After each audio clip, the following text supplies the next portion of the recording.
Idemo direkt. Ok.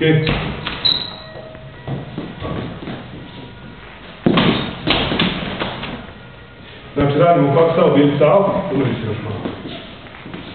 Znači, kretanje u stranu, brid, ovdje staviš lap stav, ok. Odate pak stav, direkt, ok. Ako mi je ruka ova u ovom položaju bila visoko, znači zbog ove, znači taj direkt ide dole, ovdje opet. Ok, lap stav. Posle ovoga, znači, može biti čišćenje, ali ćemo se držati na ručnoj tehnici.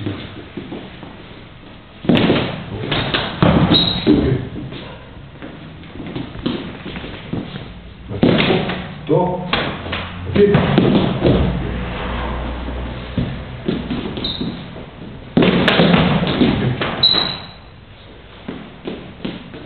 Ok, ajmo.